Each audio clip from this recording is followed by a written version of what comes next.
Avatar: The Way of Water has made about 1.5 almost billion dollars at the box office now.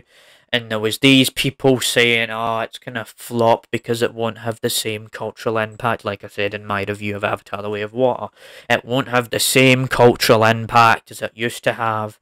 Well, ladies and gentlemen, Avatar: The Way of Water makes 1.5 billion in its third opening weekend. And so, there you go, right? Just proving those cowards wrong, definitely.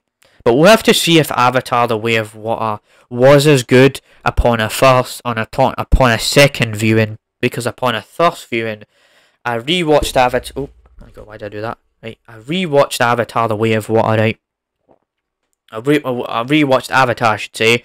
I rewatched Avatar, and then I watch the film, and then I enjoy the film because I know what it's about. And that's the thing with Avatar, is that it was a film.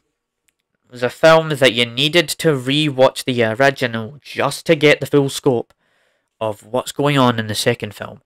And that's something Top Gun Maverick never did. But this movie has to do that because it's set 10 years after. And so it does that.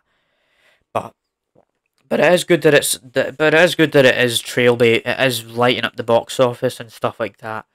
Because it just proves that James Cameron can deliver big sweeping blockbusters. And you know, he's like, I did read this article about how, you know, this is his third movie that's probably going to make $2 billion at the box office, because there is two other movies, Titanic and the original Avatar, that made over $2 billion at the box office.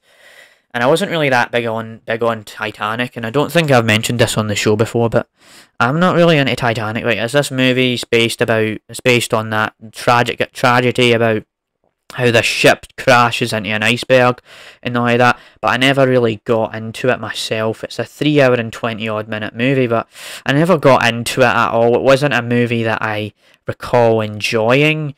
I don't know if we'll ever get a Titanic 2, but it doesn't seem like there is a lot of demand for that. If there was a Titanic 2 though, you could see that it would do well, because you've got Leonardo DiCaprio, who is a big star, right? He's the kind of actor that would make the box office blaze on fire, because everyone goes to a film to see Leonardo DiCaprio. You could say that Leonardo DiCaprio was like Tom Cruise, because whenever he's in a movie, people want to go see a film with Leonardo DiCaprio in it.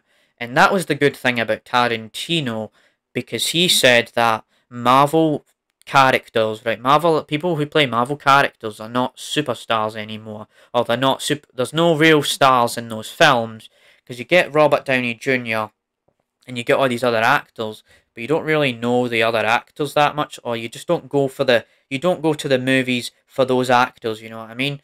You just go there for the characters, and that's the thing, right? That's the thing. Like, Marvel was the thing that blazed the box office with this big star, Robert Downey Jr., and then it kind of went a bit weird, because obviously, like, the recent Marvel movies they've kind of flopped down at the box office and all of that, because you had movies like Eternals and all of that stuff that kind of nobody really knew about, and so there's all of that stuff.